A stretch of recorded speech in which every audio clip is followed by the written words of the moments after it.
which used to be the building block of our economy, that California has destroyed. We have chased it out of this state. And we have done so in the name of global warming, environmental extremism. We literally now get on our knees, and instead of worshiping the Creator, we worship the creation.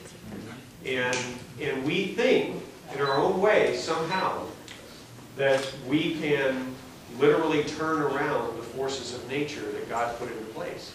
And you know what? I don't believe we can. And this is literally a question of faith. Either you believe in God, or you believe in global warming, and you believe that somehow man has destroyed the earth, and the ultimate end of global warming is a flood. And it is interesting that becomes the question, because in the Scriptures it talks about that the Lord promises us, I will never destroy the earth with a flood. But you know, that's just one little tiny litmus test. If you look out there on the horizon and you see the assaults on our faith, when you see the assaults on our freedom, you know, I saw somebody going to the trash can, and one of them was labeled trash and the other was labeled recycle. They've got us brainwashed to the point, and I'm not criticizing whoever did that, that's fine. My wife recycles because of the money. But we literally have choices made for us by the government. We have the government coming in and saying, I'm sorry, you don't own your private property anymore. There was a bill coming down that luckily got caught up in the web up there in Sacramento that said, hey, if you're a commercial building owner, you decide you want to invest and buy commercial property. How many people have noticed there's an awful lot of commercial real estate available today? Tons of it. So if you're an investor, you're probably just chomping at the bits going, hey, let's go in there and get it for 20, 30 cents on the dollar because that's the market. And hey, that's life. Great. Except in California, you don't get to buy that property. You don't get to control that property. Because in Sacramento, the people who run your government believe that when you buy that piece of property, when you take your blood, sweat, and tears equity, when you take your cash that you've invested and saved for your entire life, and you plunk it down on that table and you take title to that building, you don't own it. And in fact, if there are any janitors working there, they're not employees of the former guy. They're now your dependents. Now think about that. When you buy a home, you don't get the out-of-work children who skipped through college and are living at home. They don't become your dependents. But somehow, if you buy a commercial building in California, their idea, their vision of what is right, of what is America, of what is American, of freedom, is to dictate to you as a business owner and as an investor and as an American that you must keep these people on your payroll and you can never fire them. And that sounds outrageous. But that was just one bill. They had 2,300 other ideas just like that.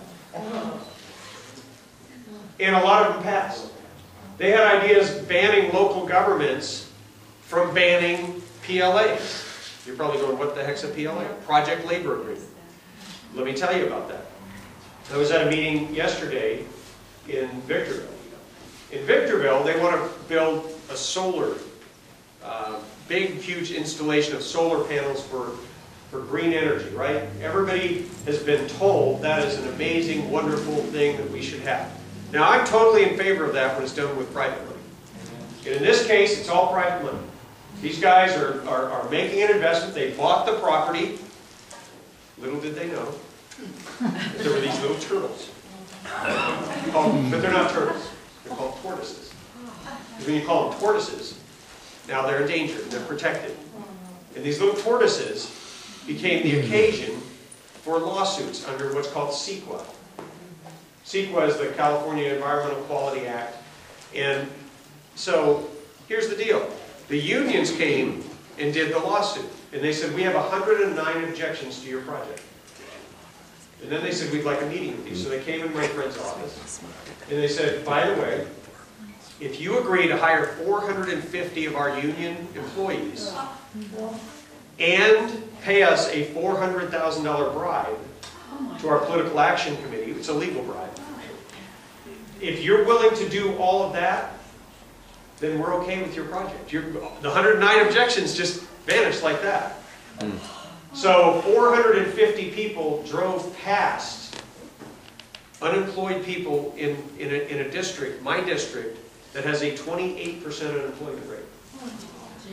The guy who owns this business could not hire his neighbor down the street who's an electrical contractor who's out of work. As a matter of fact, not one single employee, not one single person, not even the fence contractor that's going out of business in Barstow could get any action there. They couldn't get a bid because they're non-union. And so this guy is basically doing, you guys have all heard of the guns for the Fast and Furious, the Guns for Drug Cartels program. Okay. They're literally forcing him, putting a gun to his head and taking $400,000, and they might as well be buying 50 caliber ammunition. And by the way, I was just at the plant where they make the Kevlar vests, and you can't stop a 50 caliber with anything, period. Okay? So we are arming the enemies of our liberty, and it is done in law. My colleague Shannon Grove stood up on the floor, talked about this very issue. She identified something in a bill that required utilities to basically funnel money into these political action committees that go to support union candidates. They can take this money, these huge slush funds of money that are taken from ratepayers. They raise your rates, and then they take this money and then they use it to buy ammunition to shoot people like us politically.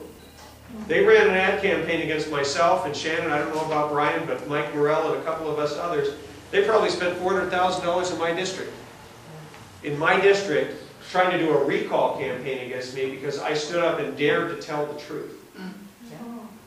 And so when you wonder, why did we get left out of the 2010, what was called a conservative wave, and it crashed on the Rockies? Well, for one reason, the lines were gerrymandered. So we had no chance to start with. It would be like trying to take an uphill position when all they can do is just sit there and rain down, machine gun fire on you, and you can never, ever assault that castle. You can never take that position out. Now that the lines have changed, and now that we have conservative candidates that are popping up from all over the place, people like Shannon and Brian who have been business owners, people who have never been invested in politics. They might have run once or twice, but they were lousy politicians. They were much better at business. And a few that have never been involved at all. Those people are now running. So I started by telling you the bad news because I want to tell you the good news. The bad news is that if things don't change, and if we re-elect the exact same kind of people who are basically zombies, they are union-controlled zombies who literally will vote however they are told. I brought a bill to transfer prisoners out of state because I felt like that we needed to have that option available. It was March 15th.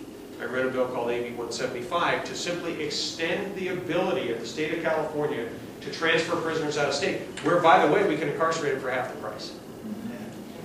Now, who do you think would object to that? The CCPOA, the Prison Guards Union.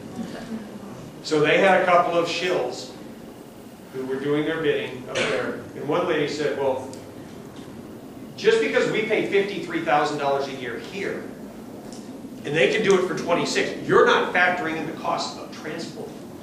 Oh, jeez. And I said, well, I don't know about you, but they flew me up here on Southwest. It was probably 99 bucks. Maybe we'll have to pay $299. Maybe we'll upgrade from first class. Let's pay $1,000. We're still going to save $26,000, $27,000. Hello? And You know what? Then she pushed the no button. Because the union rep is right there staring at her, and that is who controls and owns your government. So, how do we break their power? How do we undermine them? How do we take out their knees? This year, we went up there with a special attitude, and God brought us together. And we literally, the three of us, encouraged the rest of the caucus, which wasn't going to fight, by the way. We destroyed $58 billion in tax increases that Governor Brown had prepared for California.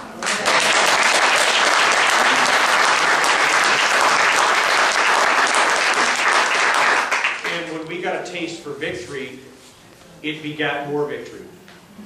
My colleague Shannon is like a 50 caliber machine gun when it comes to business issues. There is nobody who can touch or hold a candle to her when it comes to talking about literally things that have to do with business and affect business, down to the minutest of details. Brian is an outspoken advocate for people of faith. He is deeply involved in his church and stands up, and he does it in a way that makes you like it. I don't know how he does it. And so he's always drawing people in. And you know, I looked out on the horizon and thought, okay, we have this great opportunity. And we talked about a plan, and Shannon and Brian will probably share more with you of the plan that we had to bring in candidates. Just trust me when I say we found some phenomenal candidates. But it's not enough. It's not enough to just have phenomenal candidates. In California, you have to build a larger coalition. How do you do that? It's not an easy thing to do. People tend to be somewhat polarized. And through one of my committees came a bill, and it was called the California Dream Act. Yeah. And the day that came through, I remember sitting there and feeling so unprepared. And it was a great thing that I happened to be the vice chairman of higher education, because 200 people, students mostly, testified in favor of the Dream Act. And if they televised this on television, you'd have thought, wow, we're going to lose this. I mean, it's absolutely 200 to nothing, and yet it wasn't. Because 200 people came through, and a lot of them were well-deserving students who literally just wanted education, and they were very grateful. But they were the minority. The vast majority of people were radicalized activists who believe in socialism, who were there with their fists pumping in the air, saying we are undocumented, we are unapologetic, and we are ungrateful. And it was all I could do to just sit there and listen to it and watch these people yelling and screaming at us and calling us names while they're picking our pockets. And the chancellor for UC Berkeley is sitting right there next to Assemblyman Gil Cedillo, who happens to be my seatmate.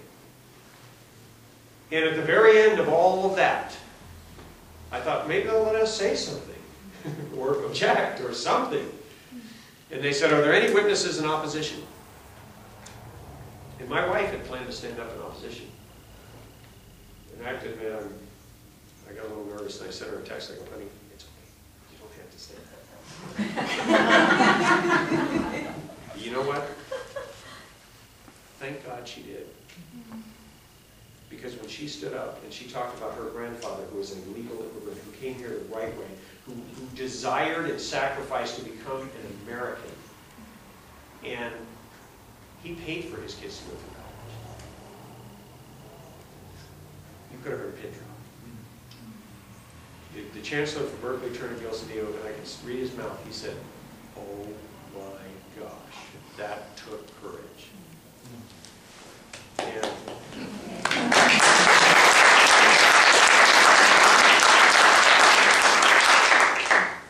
but you know what it did for me? It was a wake-up call. So when we had our hearing to bring the Arizona law to California, we had blasted out to all the Tea Parties and every group we could, including many of you who showed up there. We outnumbered them 5-1 because we outnumber them in our society. Yeah. Or